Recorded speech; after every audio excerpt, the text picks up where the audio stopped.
Hi everyone. The Odyssey tells the story of Odysseus trying to sail from Troy back to Ithaca after the Trojan War. So according to the traditional interpretation and also generally the modern view, Ithaca can be identified with the modern island of Ithaca, which is off the coast of western Greece. This has the same name as the legendary island from Greek mythology and also from ancient inscriptions. It's clear that that was identified as the Ithaca of Homer's Odyssey, at least as early as about the 3rd century BCE. However, there are a number of modern-day theories which say that the ancient legendary Ithaca, the Ithaca of Homer's Odyssey, is not the same as the modern-day Ithaca. And the key reason, is because of a passage in the Odyssey which describes Ithaca and its relation to other islands. The passage in question reads, "Around it," as in around Ithaca, "many islands lie very close to one another. Dulichion, Same, and wooded Zacynthus. It lies low on the sea, farthest off toward the gloom, with the others off towards sun and dawn." So according to this, Ithaca was part of a group of 4 islands. These were the 4 islands within Odysseus' kingdom, and they were geographically near each other. And according to this, Ithaca was the farthest off towards the gloom, while the others were closer to the sun and the dawn. So based on this passage, there are scholars who say that Ithaca, modern-day Ithaca, can't be the Ithaca of the story, because it's not the furthest off towards the gloom. The gloom in this case is interpreted as being the wide open sea, far away from the mainland, from mainland Greece. So this passage is interpreted to mean that Ithaca was furthest out towards the sea, furthest out into the sea, away from everything else, away from Greece. Whereas that doesn't really match the modern-day Ithaca, because Ithaca, modern-day Ithaca, is to the northeast of Kefalonia. It's just northeast of Kefalonia. There's not much distance between them. And Kefalonia is further towards the sea, further out into the sea than Ithaca. It's further west than Ithaca, so it's further away from the mainland, which means that surely that would be furthest off towards the gloom. How could this modern-day island of Ithaca be the Ithaca of this description when there's another island further off towards the gloom than it?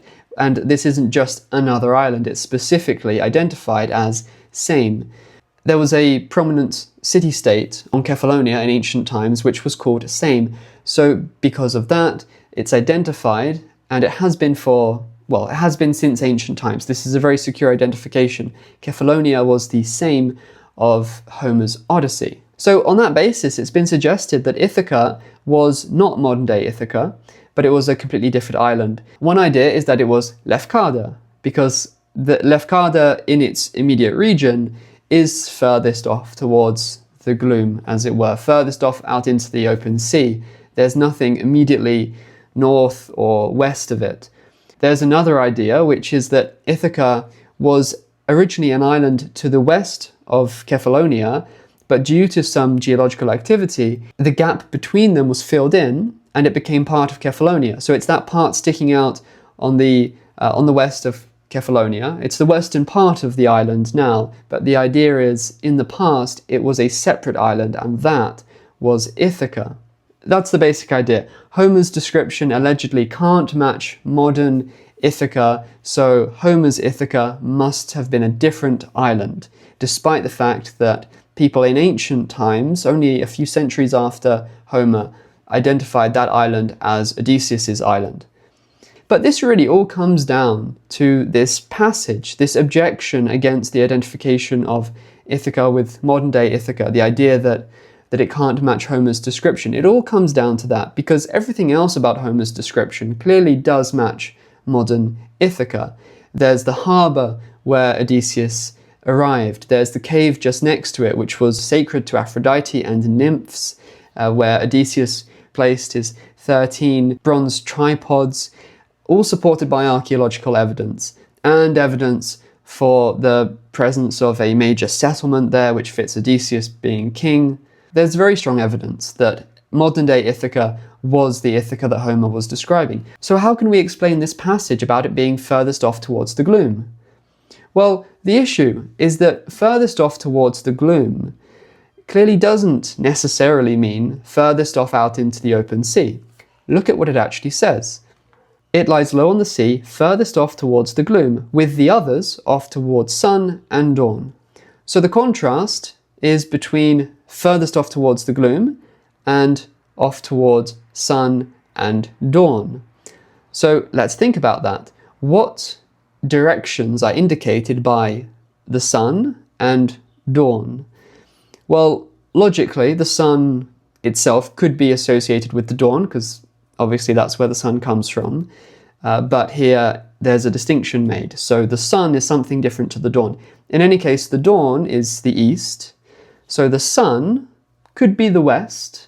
But then that seems a little bit unusual, because why would you refer to the sun just in reference to where it sets in contrast to where it rises? So I don't think the sun refers to the west in this context. I think the sun refers to the south, because the sun in the northern hemisphere is always to the south. And from Ithaca, it would indeed always be to the south, even during summer. It would never go beyond the halfway point in the sky. It's always to the south.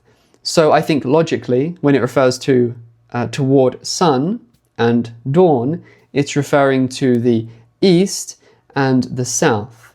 So in other words, the other islands were further east and south of Ithaca, whereas Ithaca was furthest off towards the gloom. The gloom meaning furthest away from the sun. Gloom is dark. If the sun is to the south, logically to the north there's gloom.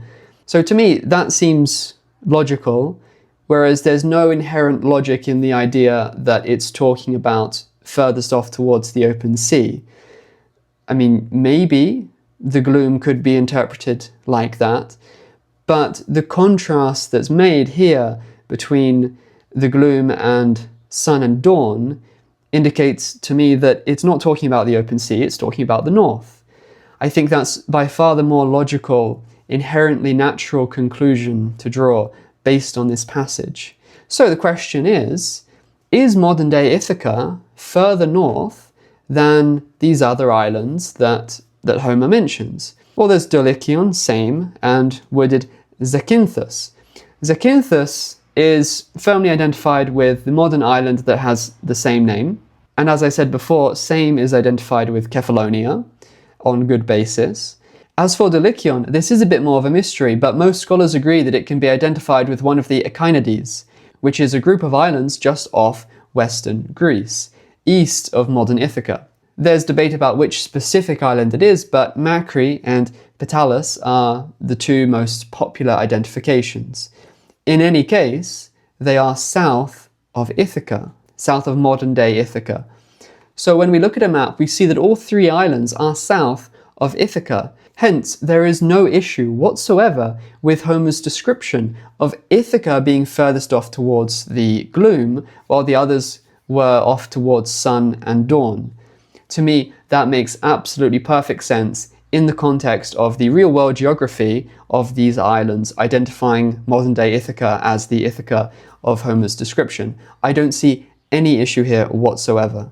So given the fact that the archaeological evidence clearly supports modern-day Ithaca as Ithaca, and there's clearly a very natural interpretation of this passage in the Odyssey which fits the island, I don't see that there's any valid objection to the common traditional interpretation of modern-day Ithaca with Homer's Ithaca.